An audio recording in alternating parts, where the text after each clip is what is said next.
thank you for joining us. First of all, your take on the spring statement. Are we heading for more tax hikes in the autumn budget later this year?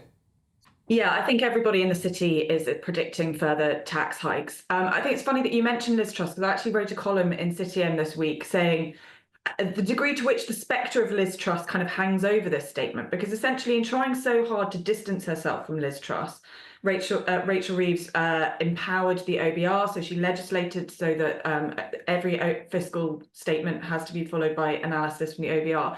And this has boxed her into this position that she's in, because she can't borrow anymore. The gilt markets won't allow it. And the OBR has halved her growth forecast, so she's having to make these welfare cuts. She's kind of scrabbling in an unplanned way to make these cuts, which are going to really, I think lots of people would say that the welfare bill is unsustainable, but as well, you have people kind of fiddling the system and claiming more than they should. When you cut it back, you are also going to be taking money away from the needy. So I'm not surprised that this statement has proved very unpopular. And yes, absolutely, we should be expecting further tax rises. Do you think, talking about unpopular, of course we're talking about it being unpopular with the public, it also must surely be pretty unpopular with the Parliamentary Labour Party, given that they now, I think George Osborne would have been happy with half the things that are announced in the spring statement on Wednesday. So are they now having to defend things they never thought they would just last July when they were elected? Yeah, I mean, you put it brilliantly. I think, as I say, in trying so hard to distance herself from Liz Truss, she's ended up being kind of more Tory, more swinging in her cuts than Truss dreamed of. And as you say, I don't think the Labour backbenchers are going to be very happy with this. I don't think anybody joined the Labour Party to take money away from disabled people.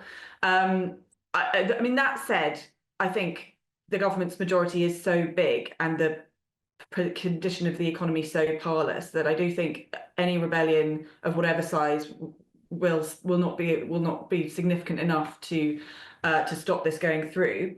And I think the other thing to say, it's not just the Parliamentary Labour Party, it's the businesses hate this budget. The problem, I mean, the spring statement, but the budget is where she really made her worst moves by imposing huge jobs taxes at the same time as increasing regulatory burdens on businesses through her workers' rights bill.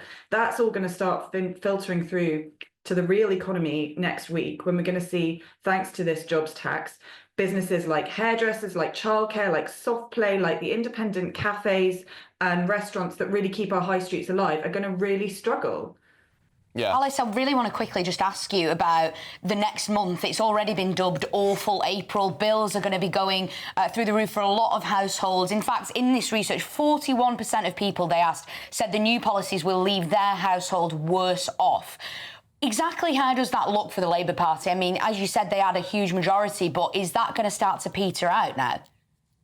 Yeah, I think we're going to see support for this government fade away. I mean, they were elected on the central promise of growth. They essentially said, vote for us, we're not the Tories, and simply by being stable, we will get the economy growing. And that is proving not to be the case. As a growth forecast halved, we must be fair to the Chancellor. Her planning reforms will yield growth, but that is going to take a long time to feed through, 10 years. And in the immediate term, people are going to feel the impact of this budget in their pockets.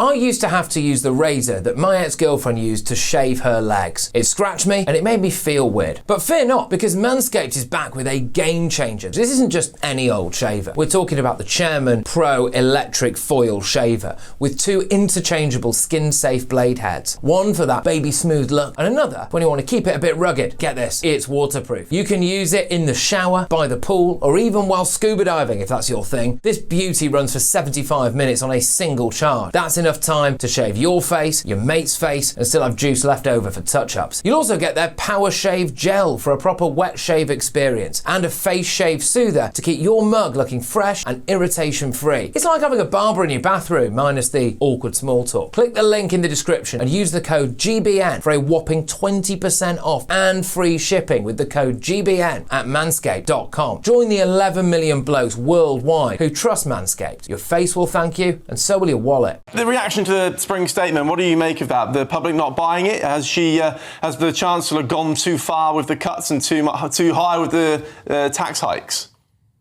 I think the Chancellor has been in a very difficult position, and it was almost inevitable this was going to be a very unpopular spring statement.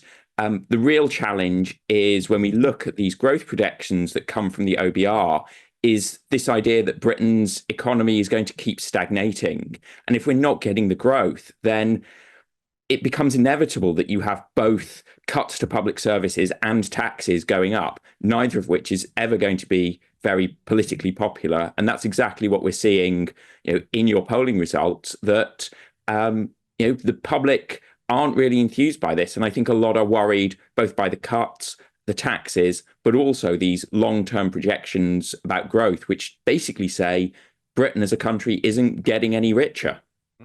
I think there's a lot of fear, isn't there, John? I know perhaps farmers were hoping there was going to be something on inheritance. They didn't even get a look in. I was in Knowsley for the spring statement speaking to people on the ground about welfare cuts. 1 in 11 people there receive a PIP payment. We were speaking to people there and people were telling me they didn't think they would be able to survive without their welfare benefits. What do you make of all of these changes that have genuinely got members of the public in the UK actually frightened of what's to come? It's a very true and honest reaction. These benefits are not hugely generous. They've been cut over the last 14 years by the Conservative government. And finding more savings in that for the government is really going to affect people. And with costs rising, the cost of housing rising, the cost of energy rising, there are going to be lots of people who are in difficult positions and are going to be worried about that. The government's thinking is that hopefully this will encourage those people who are able to go out, increase their earnings, take on more work. But that's a real challenge for a lot of people and is an even bigger challenge if the economy's not growing and those jobs quite simply aren't there. And that's going to be a bigger problem for the Chancellor as we get sort of into the next fiscal year, where some of those increases to taxes on businesses come in from April, where businesses are going to find it even more expensive to employ people. So we're going to struggle to create some of those jobs. Yeah, John, I was speaking to some business owners on Wednesday and they basically said exactly the same thing. The cost of labour is now going up massively, so they're making cutbacks, they're not hiring more people. I just want to ask you very quickly before we go, do you think we're heading for more tax rises in the autumn budget, given where we are, a total lack of growth? If she wants to stick to her fiscal rules, we're all over the place. Is it really, can we expect that in autumn, more tax hikes coming on our way? I think it's quite likely. I think the government has limited room for manoeuvre, and unless they're going to make very big cuts to public services, that money has to come from somewhere. And so it is likely that taxes are going to go up. I know the government are reluctant to do that, but really they're running out of options in that regard.